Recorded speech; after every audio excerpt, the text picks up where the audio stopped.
Global hunger index 2023 की report आ चुकी है। इसमें भारत और पिछड़ गया।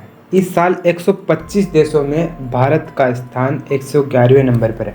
ग्लोबल हंगर इंडेक्स से पता चलता है कि किसी देश में भूखमरी और कुपोषण के कैसे हालात हैं। रिपोर्ट में दावा किया गया है कि इस मामले में भारत की स्थिति और खराब हो गई है। पिछले साल यानी कि 2022 में 121 देशों में भारत की रैंक थी 107वें नंबर पे और 2021 में थी 101वें नंबर पे और 2020 के अंदर थी 94वें नंबर पर। और इस साल भारत की रैंक और ज़्यादा गिर गई है।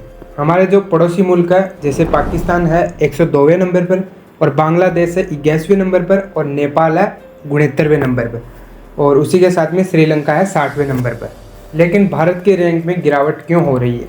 ग्लोबल हंगर इंडेक्स को मापने का तरीका क्या है, कैसे नापा जाता है उसे? बांग्लादेश और पाकिस्तान जैसे देश हमसे आगे क्यों निकल रहे हैं? चलिए जानते हैं आज की इस वीडियो के अंदर। और बड़ी खबर, ग्लोबल हंगर इंडेक्स में भारत फिसला। ग्लोबल हंगर इंडेक्स में भारत का स्कोर बेहद खराब। पाकिस्तान, बांग्लादेश, श्रीलंका और नेपाल भी भारत से आगे हैं।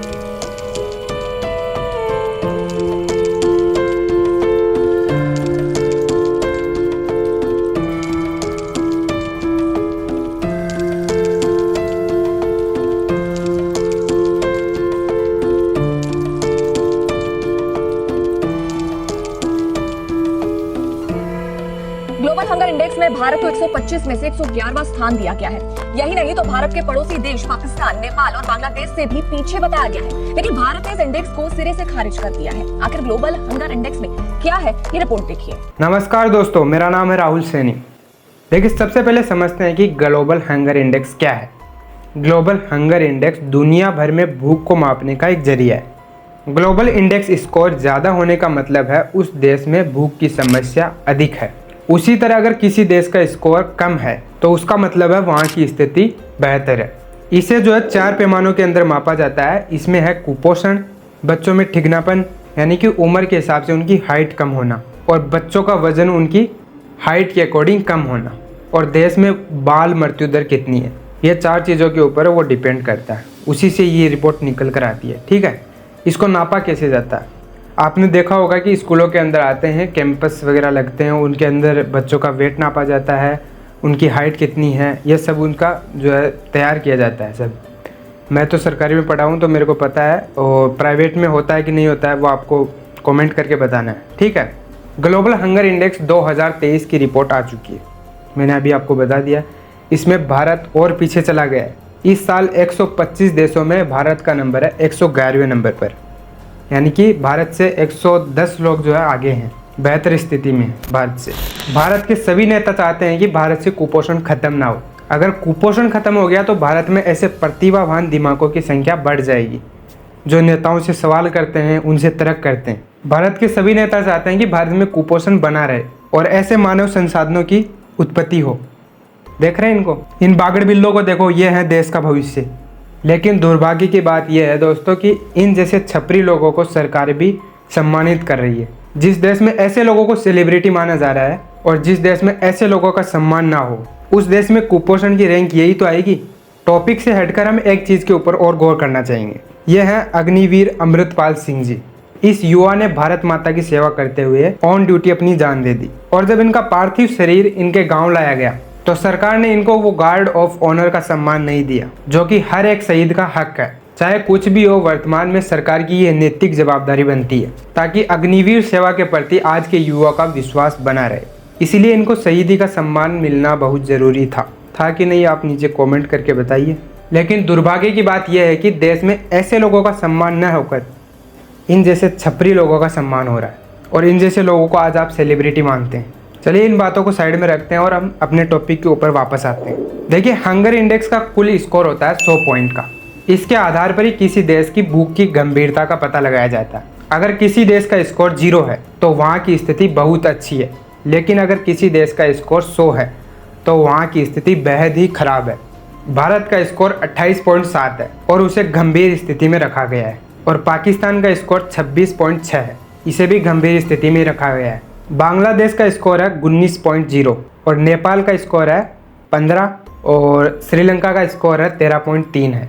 चलिए आप समझते हैं कि भारत इन सब में पीछे कैसे रह गया। ग्लोबल हंगर इंडेक्स की रिपोर्ट में बताया गया है कि भारत के बच्चों में वेस्टिंग रेट दुनिया में सबसे ज़्यादा है, यानी कि यहाँ के बच्चों का वजन उनकी हाइट के अकॉर्डिंग कम है या फिर उम्र के हिसाब से उनकी हाइट कम है। भारतीय बच्चों में वेस्टिंग रेट है 18.7%, जबकि 35.5% बच्चे ऐसे हैं जिनकी अपनी उम्र के अकॉर्डिंग उनकी हाइट कम है। इंडेक्स की रिपोर्ट के मुताबिक भारत में 16.6% कुपोषित आबादी है और वहीं बाल मृत्यु दर 3.1% है, यानी भारत में पैदा होने वाले 1000 बच्चों में से 3.1% बच्चे 5 साल भी नहीं जी पाते हैं, यानी कि भारत में पैदा होने वाले हर 1000 बच्चों में 3.1% बच्चे 5 साल भी नहीं जी पाते हैं। चलिए यही स्थिति हम पड़ोसी मुल्कों की भी एक बार देखते हैं कि कौन से मुल्क की कैसी स्थिति चल रही है। देखिए हमने ये एक चार्ट बनाया है, इसके अंदर पूरा बताया गया है कि कितने बच्चे कुपोषित हैं और कौन सी वजह से कुपोषित हैं। देखिए इस चार्ट से पहले हम एक सारणी देखते हैं। इसके अंदर हमने बताया है, जैसे कि मैंने आपको भारत का बता दिया, भारत के अंदर कुल कुपोषित आबादी है 16.6%, उसमें से 18.7% बच्चे ऐसे हैं जिनकी हाइट के अकॉर्डिंग उनका वज़न कम है और कुछ 35.5% बच्चे ऐसे हैं जिनकी उम्र के अकॉर्डिंग उनकी हाइट कम है, ठीक है। और बाल मृत्यु दर है 3.1%। पाकिस्तान के अंदर है जो कुपोषित आबादी है वो है 37.6% और बच्चों का वज़न उनकी हाइट के हिसाब से कम है, वो है बच्चे हैं 18.5%।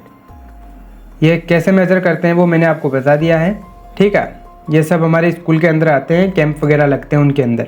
और ऐसे बच्चे जिनकी हाइट के अकॉर्डिंग उनका वज़न कम है, ऐसे बच्चे जिनकी उम्र के अकॉर्डिंग हाइट कम है, वो है 7.1% और बाल मृत्यु दर है 6.3%। इसी प्रकार से बांग्लादेश की है कुपोषित आबादी है 23.6% और बच्चों का वज़न उनकी हाइट के हिसाब से कम है, वो है 11% और उम्र के हिसाब से जिनकी हाइट कम है वो है 11.2% और बाल मृत्यु दर है 2.7%। इसी प्रकार से ये श्रीलंका का है, ठीक है। अब देख लीजिए, चलिए समझते हैं कि सरकार का क्या कहना है इस रिपोर्ट के ऊपर। केंद्र सरकार ने इस रिपोर्ट को खारिज कर दिया है। सरकार ने हंगर इंडेक्स रैंकिंग मापने के तरीके को गलत बताया। महिला और बाल विकास मंत्रालय ने कहा कि इनको मापने के 4 में से 3 तरीके बच्चों की हेल्थ से जुड़े हुए हैं और ये पूरी आबादी की तस्वीर नहीं बताते। वहीं कुपोषण का अनुमान पोल जारी किया गया जिसमें 3000 लोग हिस्सा लेते हैं। मंत्रालय का कहना है कि पोषण ट्रैकर के मुताबिक बच्चों में वेस्टिंग रेट ओनली 7.2% से भी कम है। तो उम्मीद करते हैं दोस्तों आज का वीडियो आपको पसंद आया होगा। ऐसे मोर इंटरेस्टिंग वीडियोस के लिए नीचे सब्सक्राइब कर लीजिए और मिलते हैं ऐसे ही किसी और इंटरेस्टिंग वीडियो के साथ में। तब तक के लिए जय हिंद, जय भारत।